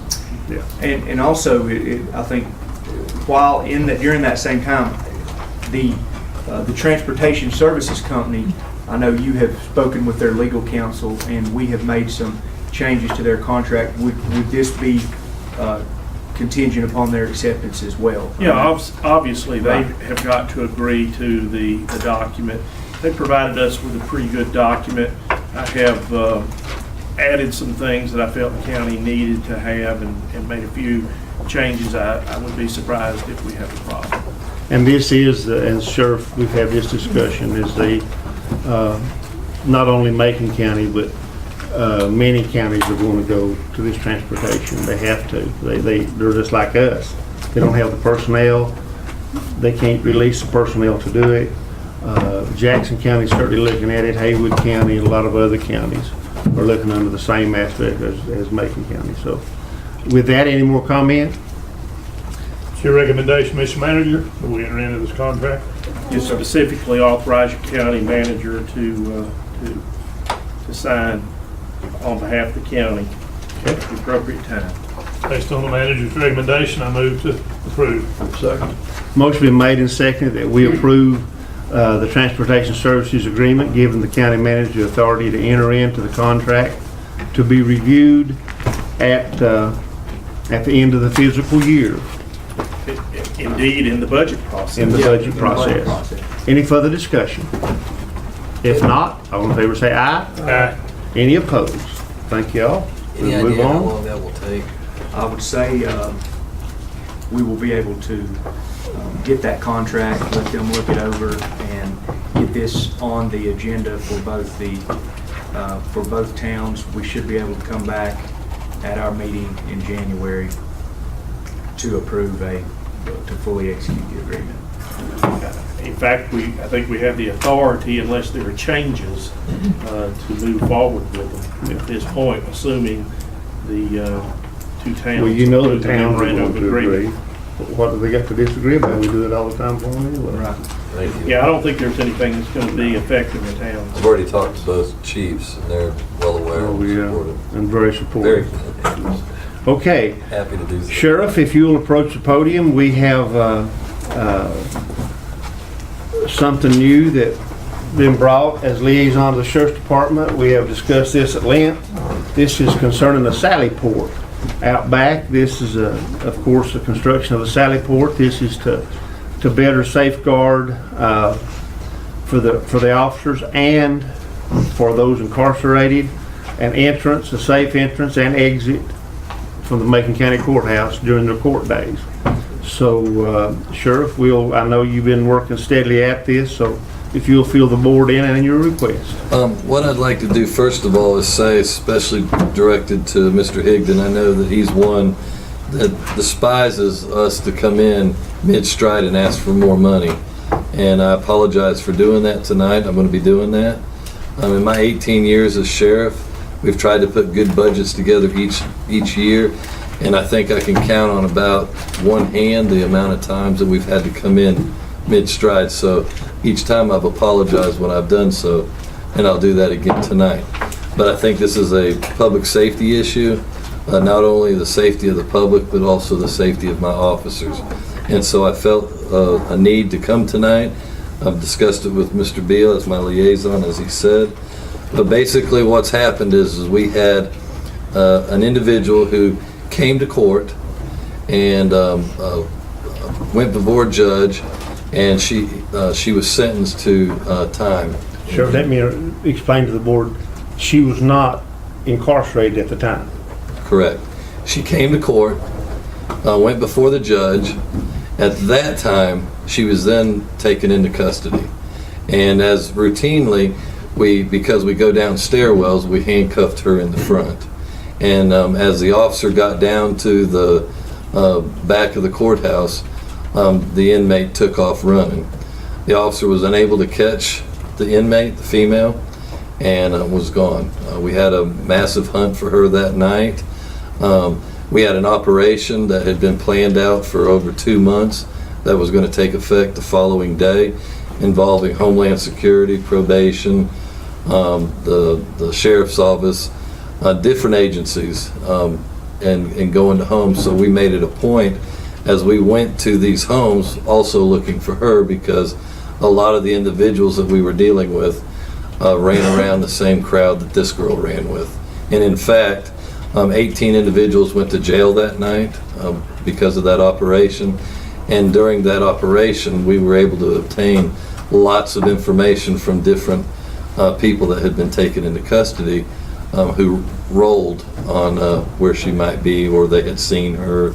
And so based on that information, we were able to locate her the following day and take her back into custody. Now I'll back up. If you notice, the entire time that I gave that story, I never told you if it was a male officer or a female officer. I never even told the media whether it was a male officer or female. I was quoted in the paper as saying a he, but in fact it was a female officer that this person. The reason we don't say female officer or male officer is we don't discriminate between a male officer and a female. Each officer is responsible for their actions and their responsibilities, and so therefore I thought there was no need to say he or she. But it is in fact a she. And so tonight is the very first time that I'm actually saying a she. But anyway, all that to say that we had a survey, as you know, and the judge requested us to look at courthouse security more in depth, and in the Marshal Service, as well as the North Carolina Sheriff's Association, as well as the committee that you all requested for me to put together, all made the recommendation that a sally port needed to be built in the back. And so we're trying to be good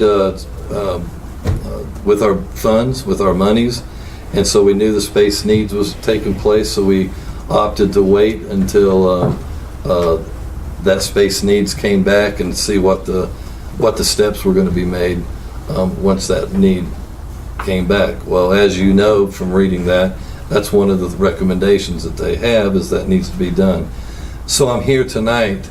For the last week, what I've done since the day of the escape is I've had different companies come in, and I've showed them, I showed the county manager, I showed Mr. Beal exactly what we needed to do the sally port. So I've got 4 different proposals from different organizations to put up fencing. They've all come, they've given me their quotes, and I'm here tonight to ask you for your permission to accept the lowest quote, which is Franklin Fence. They are here tonight if for some reason you need to ask a question, but I've got the quote. They've measured. The Macon County Maintenance Director has been actively involved with us as we've gone through this. We've already located any underground wires, water. They've come and they're ready to go to work once you all accept and permit me to be able to do this. It's a 15-year limited warranty, 4-year gate operators warranty as well. First year is electrical is covered, and then after that, and we'll talk about that in the next budget, but they highly recommend paying an annual fee, which is $275 for that gate operator. Everybody that we're involved with in this project to consider has recommended me to do that. $275 is cheap, and so I highly recommend that we do that as well. So tonight I'm here apologizing again, Mr. Higdon, for asking for this, but it's one of those needs that I think we have to address. In the time that it will take for us to get this built, which they're willing to start sometime tomorrow, if not physically start tomorrow, they're going to order the stuff tonight if you approve it, and then hopefully sometime this week get it in and actually start. And it'll take about 2 weeks or so to finish the complete project. By the end of that project, we'll have transported another 100 inmates from the jail to our courthouse. And so, once again, we're substantially risk of having something happen again. And so, I say that to say this: if we don't do it between now and the July budget, we figured up it'd be about another 600 inmates will be transported from the jail to the courthouse, or vice versa. Sheriff Holland will need the amount of the bid. Got it. Got a copy for y'all. Well, do I need While he's to? passing that out, let me sort of explain what kind of fencing that it'll be. It'll be basically a black chain link fence. There'll be no question of what it's for with the way the design of the fence. It will have an angle at the top with wire, and we did talk about the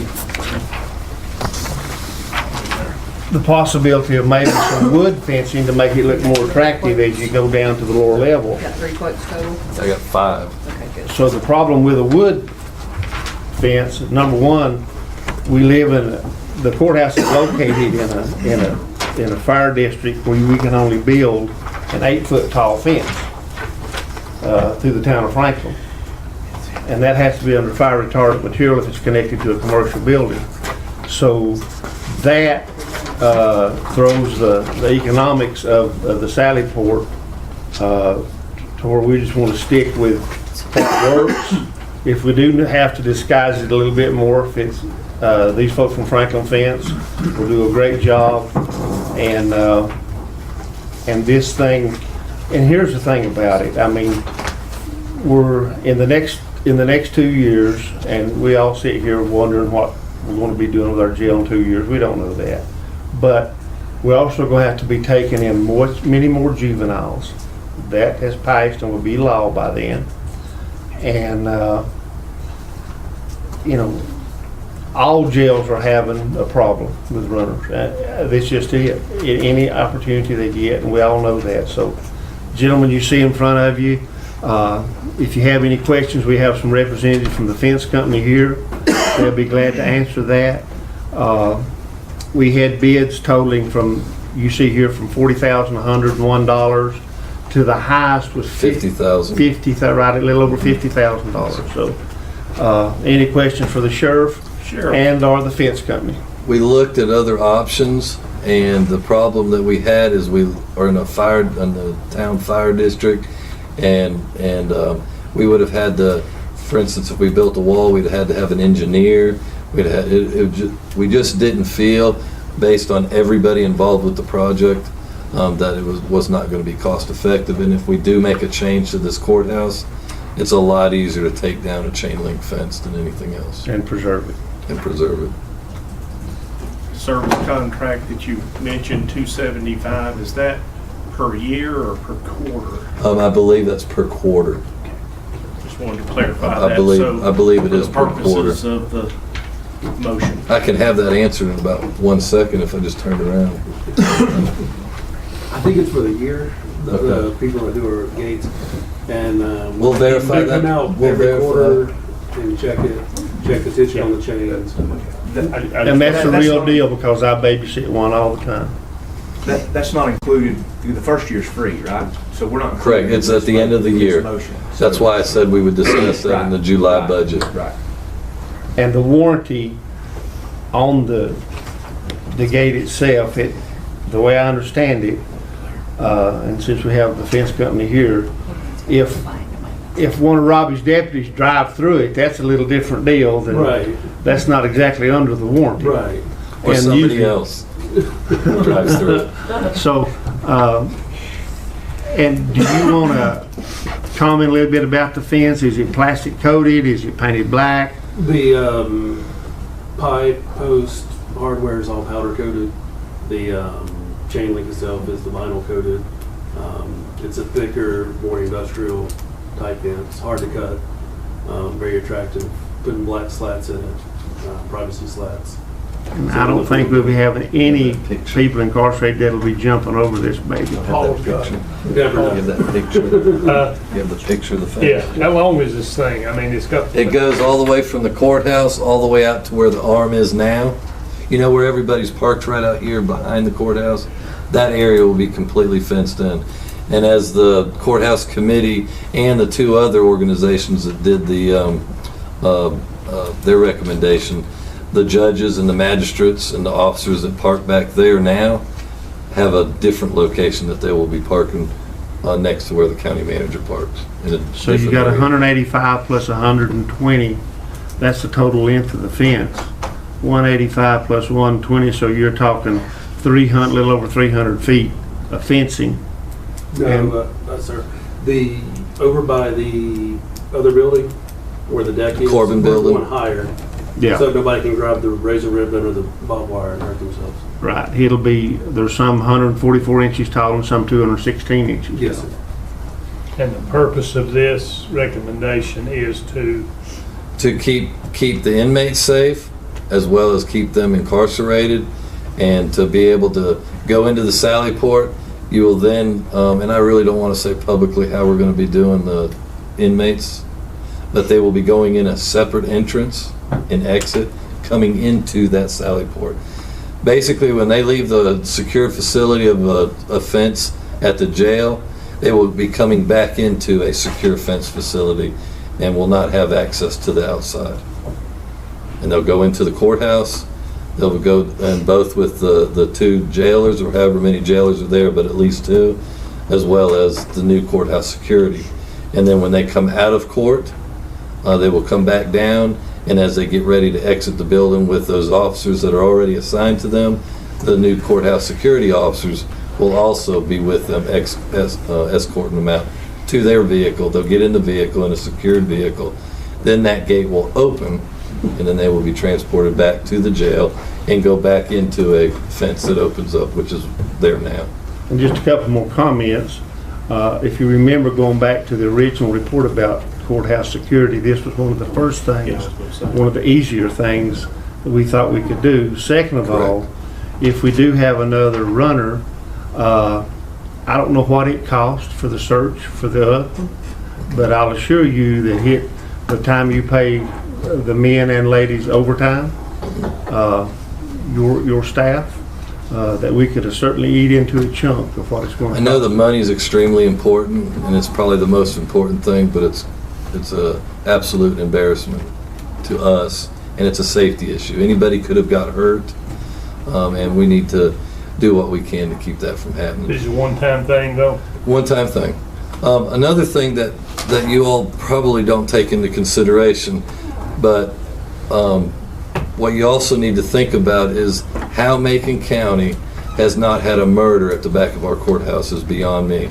You're bringing people that have killed people, your family members, you have people that have molested children, raped children, done horrible things. And so when we bring our inmates and that officer brings that inmate in, they're walking right by the back door where that child's father could be standing. You're walking right by everybody that's coming to court. No telling what somebody could hand one of those inmates that's wanting to escape or help assist them escape. How we haven't been into a bad situation. And in that same report, Sheriff, it was also mentioned the general public that's in this courthouse doing just regular business of the day. Absolutely. And so, with that, gentlemen, any more questions? Now, when you bring them in and out of the courthouse, they still interact with the public right here at the door, right? Correct, but they will not be coming in that door anymore. No, but do they come out of that door? No. Go up? No, they will be going to a stairwell, which is where they go. But They not go a public stairwell? No. It'll be closed off. It'll be closed off. And we'd recommend, if the board sees fit, that this will be taken out of fund balance as a one-time expenditure. So with that, gentlemen, any more questions? If not, we'll entertain a motion to accept the bid from Franklin Fence, get our Sally Port in, and provide security for a lot of folks. Ronnie, that budget amendment would need to be for $37,567, which is the pre-tax amount. Sales tax comes out of a different line. $37,567. Yeah. And remember, this does coming out of the sheriff's budget as of now, right? No. No, You can find it'll be coming out of fund balance. Put him on the spot and ask him when he's going to start the job. No, well, he's going to start soon. He won't be here tonight. Any other discussion? If not, we'll entertain a motion. Make a motion that we accept it as presented. A second. The motion been made and seconded that we accept the bid from Franklin Fence Incorporated to build the chain link fences outlined in estimate number 1281 dated 11/25/2019 for the total of $37,567 pre-tax. Any further discussion? If not, That come out of fund balance. then that may be coming out of fund balance, Mr. Manager. Glory. I would like to say, since I threw him under the bus, the reporter that misquoted me and said I said he immediately contacted me and apologized and said, he apologized. No, it wasn't. Apologized for assuming. Any further discussion? If not, all in favor say aye. Aye. Any opposed? So the Sally Port will be started soon. I'll get it ordered tonight. Okay. Hopefully get it here Friday. We appreciate what you're doing, appreciate the work. Thank you. It's a very important issue. Thank you, sir. Thank you all. Thank you very Randy. much. Okay, we'll move right on to the consent agenda. And the consent agenda, gentlemen, you have the November 12th board minutes. You Those are in have hard copy. They were provided today before the meeting. You have the hard copy in front of you. And we hope you've had a chance to read the minutes. There's also budget amendments 117 to 122. The tax releases for November in the amount of $608.36. And the tax office monthly report. Motion to approve, Mr. Vice. Second. Motion been made and seconded that we approve the consent agenda as presented. One comment before we move on. You know, we are going to celebrate the retirement of Mr. Richard Leitner. I believe it's on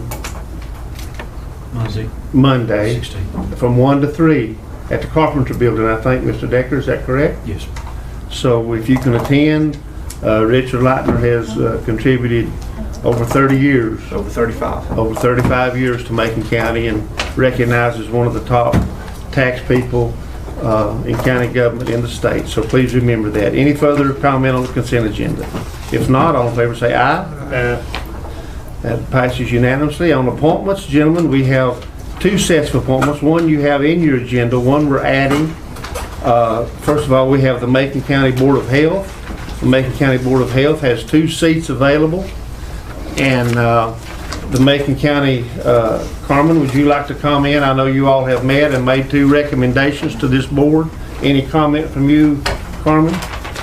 Other than we were glad to have as many interested parties apply, and the Council of the Board of Health to make recommendations to this board. Okay.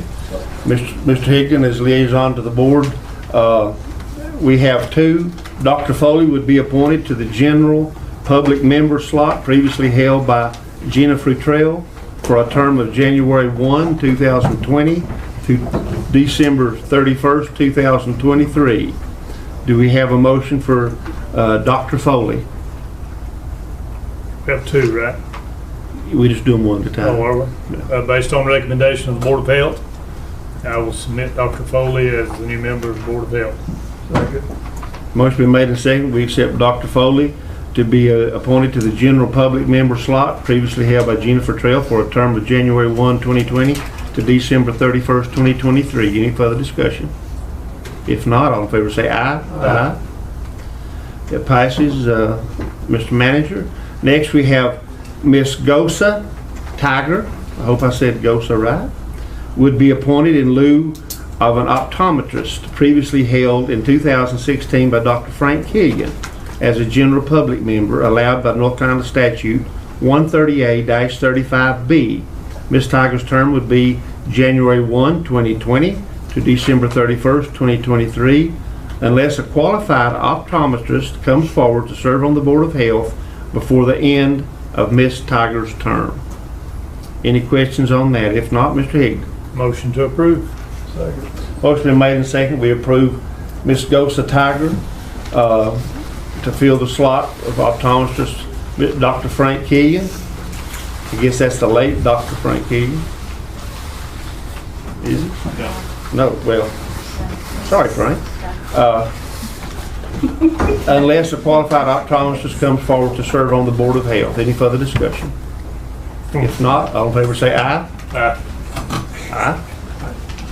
All right. We also have some members for reappointment and a new appointment to the application to the Economic Development Commission. We have Mr. David Hubbs, who has been a member of the Economic Development Commission. He also serves as Vice Chair of the Economic Development Commission.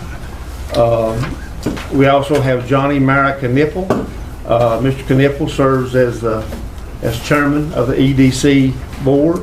And we also have a new member being recommended, Mr. Brett Rogers. Brett is Vice President out at Duotech Services Incorporated.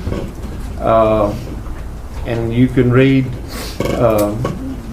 all 3 are very qualified. Of course, Mr. Hubbs and John Mara Knipple are very instrumental in our EDC and the progress thereof, and we think Brett Rogers will be a good addition too.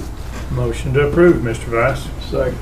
Motion been made and seconded. We accept the 3 applications for the Economic Development Commission. Any further discussion? If not, all in favor say aye. Aye. Any opposed?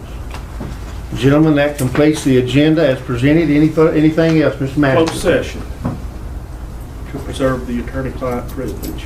You want a closed session? Just Okay. briefly. We'll entertain a motion. Will they have any voting coming out of the closed session? So there'll be no vote, so y'all are going to leave. So Merry Christmas to everybody here. Thank you all for being here. Send money. If I can ask you gentlemen to go visit Mr. Robb at Macon Valley, probably won't know who you are. I know, I saw him. I went in and looked in the bed, and he was asleep. Let's go. He has, so he's struggling, but keeps saying nobody comes to see him. Yeah. He can't remember a whole lot anyway. I didn't want, I'll wake him up. His son stays is about from Seneca about 5 days a week. He can't really be by himself at all. So and Kate's taking it really hard too. Yeah, you're Mountain Valley. Out Macon Valley, out by Cartuga J. How's the baby? Absolutely not. Well, I'm just suggesting, tick, tick, tick. Listen, I'm so done. I'm so done. You know Eric's that got some catching up to do, right? Johanna had hers. I know. You know that. So my mama got into a car wreck on Friday. Got into a car wreck?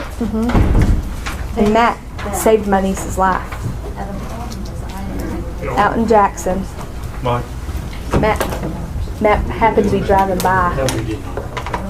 Oh my goodness. Matt happened to be driving Was by. that on the road coming up It was on to the Barker house? Street, right before the church. Right there before the bridge? Matt was going to the bank to go pay his employees and saw Mom's car and knew to call TJ and pulled my niece with water running over her out of the car. Yep. Bye, Britt. Matt just happened to be driving by. There wasn't a scratch on him. Oh. So glad old Mac come by. Me too. But I couldn't stand the pressure at that household. Okay. Not a All in chance. favor of closed session? Not y'all. All in favor of closed session, say aye, aye. Okay. Mr. Shields said aye.